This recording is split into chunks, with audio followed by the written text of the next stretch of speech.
punish the good credit and reward the bad credit? What in the world is going on? Welcome back, everybody, to another episode, another week with your one and only Kenny Simpson with the brief. And boy, we got more drama, more excitement every week. I swear it's something that's going viral. And the funny thing is I posted about this month ago on my blog and on here, but it went on deaf ears because now there's a political picture going around of Biden with an ice cream and it's going viral and people are pissed off. So this week, let's jump into it, guys. Hope you had a good weekend. What happened since last week? Let's look at inventory. Oh my gosh, guys, inventory is just getting worse. And I'm telling you, I'm not saying every state, every city, but San Diego, boy, we literally are almost down 1,000 homes since the start of the year. Guys, we should be picking up massive amounts of homes on the market now. We are literally 1 week away from May, going into spring, summer. This is not good. This week we're at 2149, 527 pending with 412 new listings. This is a new low. This isn't just here, it's happening across the country. So inventory is the real estate problem for residential. What's happening with rates? Look, last week the rates got a little worse than the week before. So 2 weeks ago was the time to lock. 10-year came down. 10 years hovering around 3.5. Rates are a little bit worse than 2 weeks ago. You know, they're kind of flat from last week. So that's why I said, the rates drop. People go, oh, I'm going to wait. It's going to get better. Just lock in. You don't know that. It's kind of this up and down seesaw. Yes, we are heading lower, but when rates are good and it makes sense, lock. You're playing these games. You're playing with the market. We're in earning seasons. There's too much going on, too much unknown. So do not fall into that trap of trying to chase these rates down. If it's a good rate and it's way down from before where you're going to lock in and be happy, right?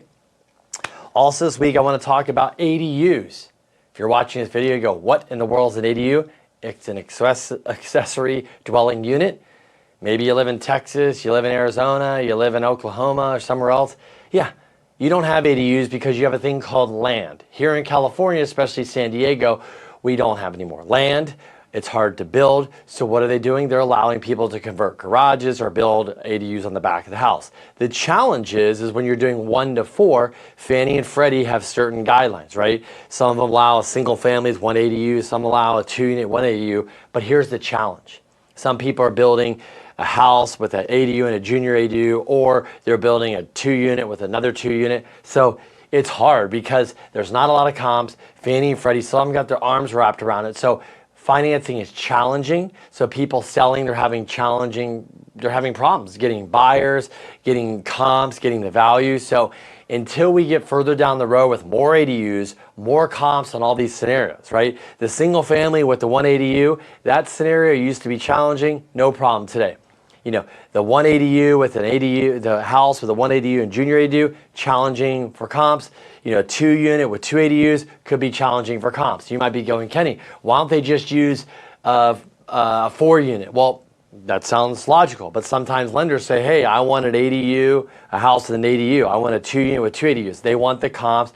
They want to see what the marketability is for risk and all that. And so it's tough to do that. So you guys building these and doing these, which I think are a great investment, great opportunity. If you're listening, great investment, great opportunity where to make money. The problem is getting those comps. So you got to make sure where you're building them, where they're going. Do you have comps? Is there people doing them around you? Is it normal? Or are you going to be this person that's the only one did in your neighborhood, and then you go to sell and the person that wants to buy is having problems getting comps, which could affect financing? Yes, it could. Financing used to be way more challenging on this. It's gotten better, but some of those off ones are still challenging because of the comps and the guidelines with the lenders.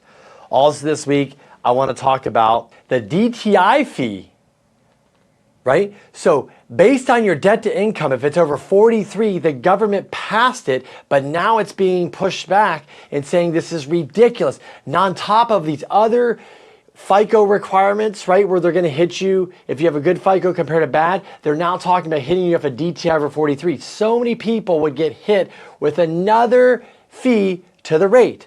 Fannie and Freddie, they're just coming for you. So you got to be on the lookout. So we're going to punish good credit borrowers and we're going to reward bad credit borrowers. What in the world is going on? Yes, Fannie and Freddie, they want to say, hey, if you got good credit, we need to help those first-time home buyers that have bad credit. Did you notice I didn't say they have low income or anything? You could just have good credit and you're going to get penalized for certain scenarios. And if you have bad credit for almost the same scenario, you're going to get rewarded and it's not that bad. People are outraged. It doesn't make sense. They're basically trying to give to the people that have paid their bills on time to help these guys that have not paid their bills on time. So they're going to take the fees and money from here and give it to them. I don't know if it's fair. You guys tell me. That's what we're dealing with. That's what you're hearing about, the things going viral. Also this week I want to talk about is the economic data. We're getting tons of earning, right? We're going through this week's going to be tech. It was bank. So we're going to get a lot of earnings, a lot of mixed earnings. So you're going to have, the reals, basically the economy's already on pins and needles. Are we going to have a recession? Are we not going to have a recession? What the hell is going on, right?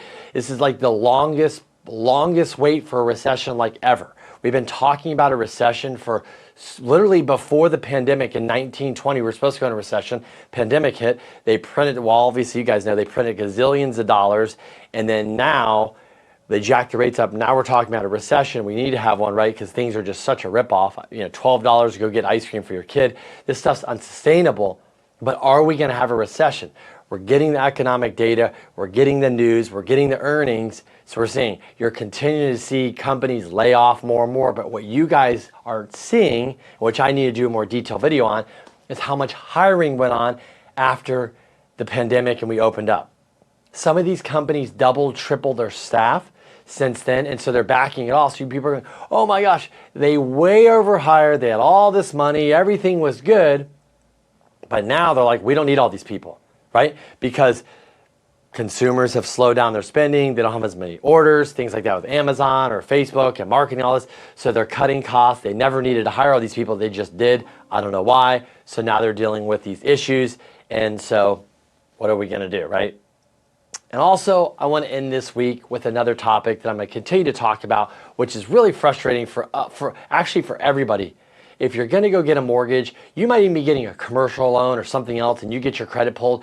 Next thing you know, you get 30, 50 calls from literally, sorry companies, but you're annoying, you're unprofessional, you're bashing good companies, good loan officers. They're using nasty tacticals. They will call you to death. They'll throw us under the bus. Whatever it is, get your business. And if you are supporting and going with people like that, that is terrible business. We don't support it. But there's a big push to get rid of these trigger leads because when times are slower and business is slower, my clients are complaining, Kenny, the phone is ringing off the hook, the most unprofessional, just obnoxious calls. How can we stop it? This is ridiculous. I said, there's nothing I can do. The credit companies actually, when you pull the credit, they sell your information. This is ridiculous. This is the world we live in. So make sure if you have something to vote on, stop this immediately. We can kill this because this is not good for business. It's very annoying. And they're not worried about getting you the best deal. This is butts in seats, hammering, cold call centers, calling you. These LOs are not even LOs. They're cold callers. They don't even know what they're doing. Trust me, it's not good business. Anybody that's a good LO out there is not buying trigger leads. So I want to end with that. But until then, we're going to keep watching the data, watching the drama, bring it close to you. And guys, pay attention because I talked about, for example, this credit, penalizing the good credit and the bad credit. I literally talked about this a month or two ago. I just didn't make it, drama, give it enough drama or make it, political. And that's how this thing went viral with the picture of Biden licking the ice cream, right? Whatever it is. So until next week, watching the data, watching the inventory, watching rates, but most of all, are we having any signs with the earnings that we're going to get closer to recession or not? Recession, remember, means lower rates. That does not mean, it should mean lower rates, right? But that doesn't mean it's a good thing or bad thing. We don't know what it's going to be. Rates continue to slide. Inflation continues to slide. It's taking longer, but I still feel like things are overpriced and we're getting just, on the gasoline and things like that. It's ridiculous. All these little things we pay for. I think everybody jacked their prices. We're all paying higher prices. That's why you have recessions, to have a total reset. Are we going to have it? I don't know. But at some point, you know, the cost of what things are absolutely ridiculous, and some of these things I know we're getting taken advantage of. And last but not least, the Fannie and Freddie pricing levels. Guys, it's not just the DTI, it's not that. They're hitting you more for cash out, second homes, high balance loans, all types of things. This stuff's been going on. Nobody talks about it. It's there. You're paying more and more for these mortgage rates. Trust me, they could bring rates down if they want to. They're making a lot of money. They're being healthy, which isn't bad because they support the entire housing community and the stock and do most of the loans. So I do support that. But let's not overreach. Let's not take advantage of all this stuff. And last but not least, if you're here in San Diego County and you're a real estate owner, for goodness sakes, start paying attention. They're trying to clamp down on more on the rent control laws, which is going to affect you, the owner of property. Yes, we already have rent control. They're trying to tighten it more. They just keep coming for us. They think apparently we're all gazillionaires. We have all this extra cash flow. They don't have a clue. Politicians, renters, they don't have a clue of what it costs to run a property, how hard it is, how hard it is to get somebody out, all the red tape we have to deal with. So stay focused on that.